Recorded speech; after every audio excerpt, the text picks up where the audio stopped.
Hi everyone, welcome back. Today I'm going to do a tutorial on alphas in Zbrush, and I'll also be using Autodesk Sketchbook and Photoshop CS5 for the designs. I'll also have blue arrows for better direction in this tutorial, as well as tips on screen for better understanding. Let's jump into it. Starting off in Sketchbook, we're going to make a document that's 256 by 256 pixels, so we're going to change the canvas size.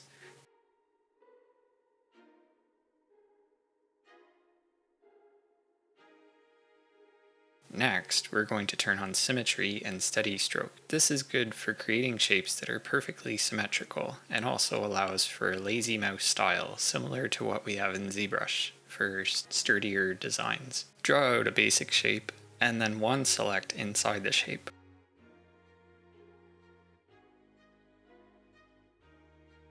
We're going to use the gradient bucket tool and we're going to drag out a gradient inside of the shape.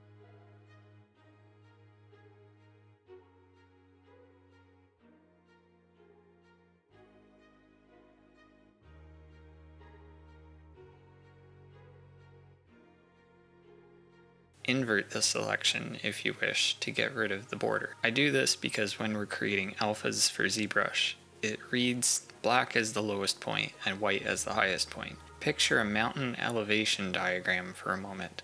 The ground will be black and the top point of the mountain would be white. I tend to stick with a gray point when using alphas, as you'll see later when we apply black to the background.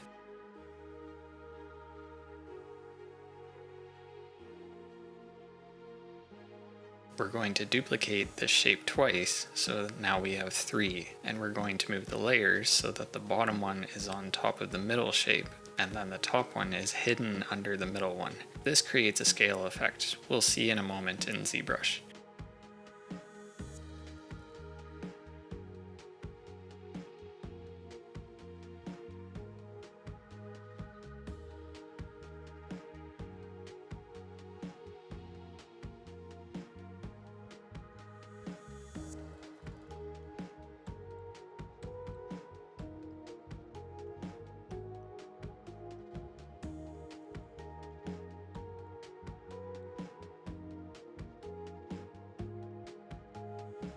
Crop off the side so that we don't have unused canvas in our alpha file. Now we're going to add the black background.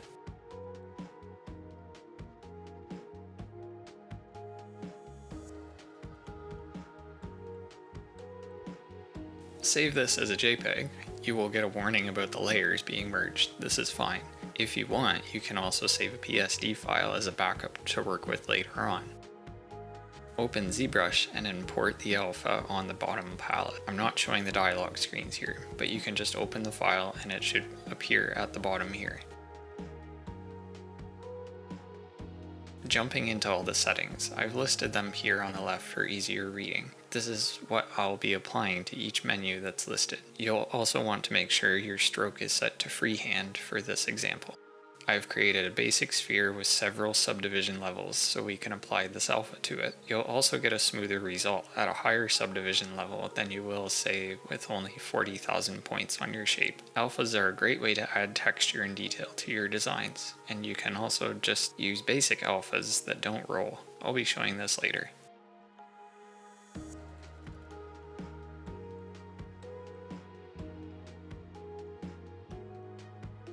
In this next part, I'll be using the Sketchbook program and then importing the design to Photoshop. We're going to use the same settings as before with symmetry. I know CS5 doesn't have a symmetry option, but I believe they've added one to the newer version. This time we're going to save it out as a PSD file and open it in Photoshop, and we're going to crop off the sides.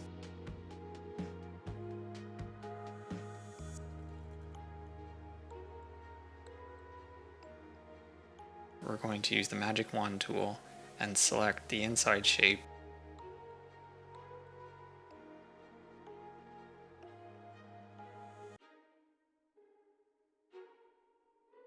and use the gradient ramp tool to apply a gradient.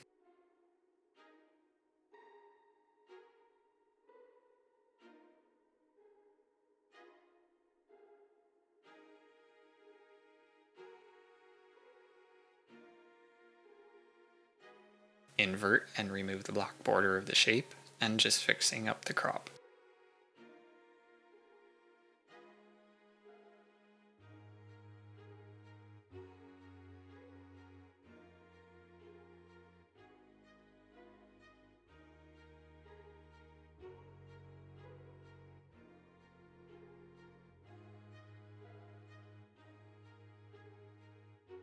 I've added some guides by dragging down from the top and sides of the ruler. This helps with finding the center of the document, and we'll also need this for lining up the alpha to have the same result as before.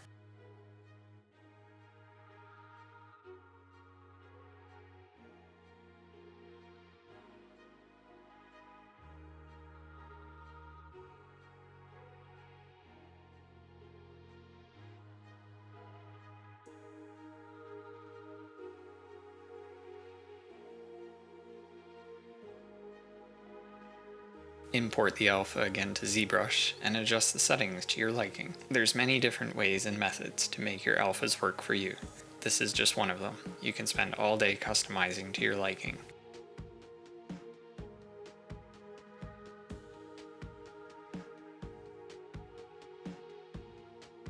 If you're getting this effect when you apply the alpha, check the roll setting in the stroke menu. Make sure it's turned on. The roll distance is a great way to tweak your alpha. You may have to adjust this depending on the size and shape.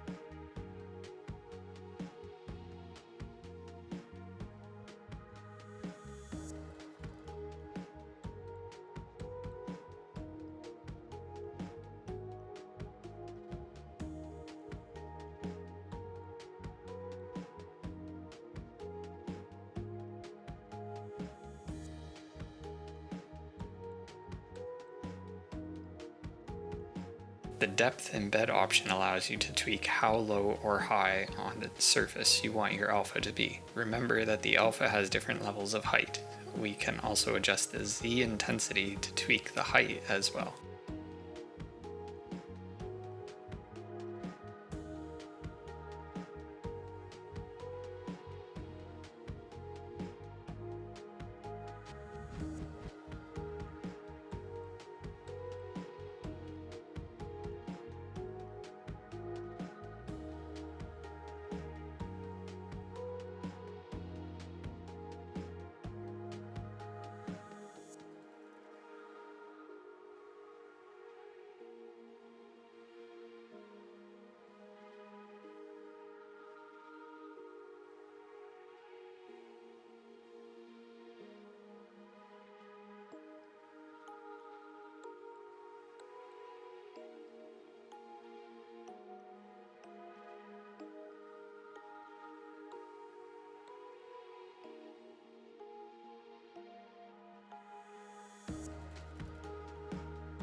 Now I'm going to use the same alpha, but with the clay brush, and instantly we'll see the difference as this brush is quite different. But you can tweak these settings to your own liking to have a different result. Also testing out the clay buildup brush.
For this next part, I'm going to use just a static shape so I can drag it out instead of rolling it on to the surface like before. This is a great way to add static features to your designs like dents, circles, or other shapes. Different than what the insert mesh tool is. I'll go over this in a future video so you can build up your own bolts, screws, and any other shape you may want to add to your characters. In Photoshop, I'm dragging out some guides, and we're going to make sure that snap and snap to guides is turned on.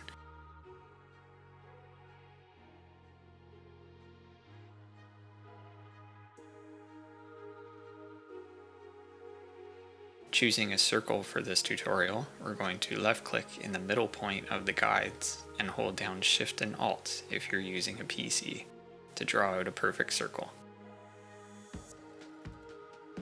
Customizing the gradient ramp, it's totally up to you what kind of design you want to make. For this example, I'm going to create a circle within a circle so that they display as different heights when we bring it into Zbrush.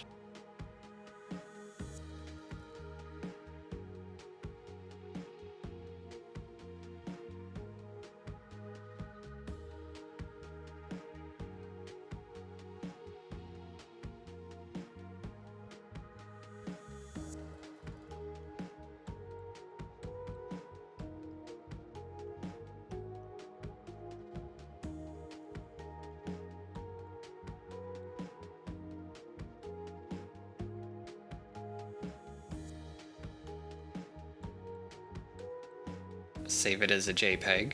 Zbrush doesn't jive well with PSD files and layers, or just make sure that your PSD image file is flat, but always good to save a separate working file with layers so you can come back to it and make changes later on if you want.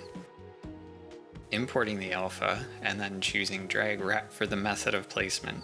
If your alpha is doing this, it's because the roll setting is still turned on from before.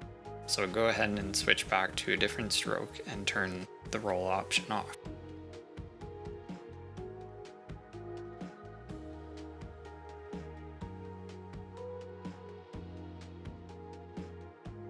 If you're having border issues, we're going to go back into Photoshop and make sure that the background is just set to black.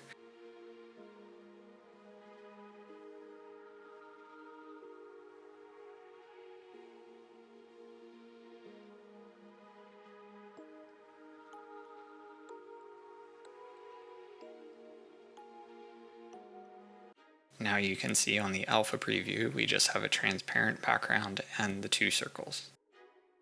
Change the stroke and brush settings to your liking.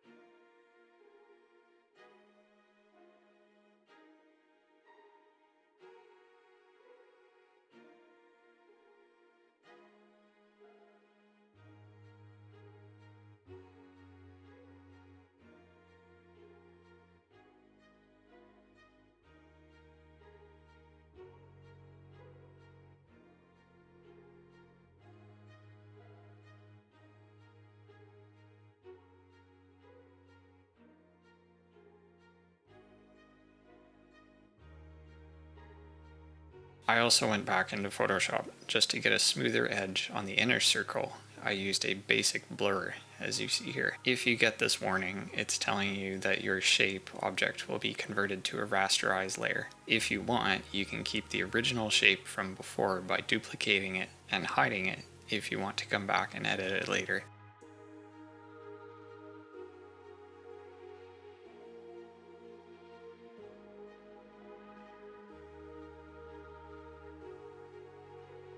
Now we have a slightly better blur on the ramp instead of just a hard edge.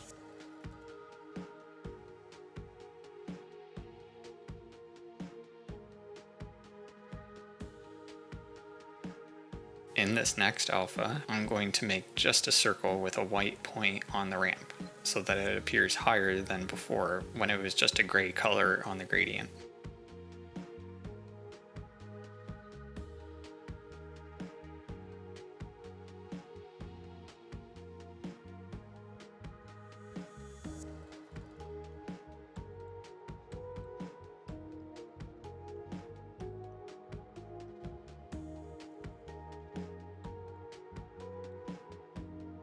Re-importing the alpha, you'll notice that this is a similar alpha to alpha 9 as shown here. Drag it out using your settings from before or whatever you want, and there you go.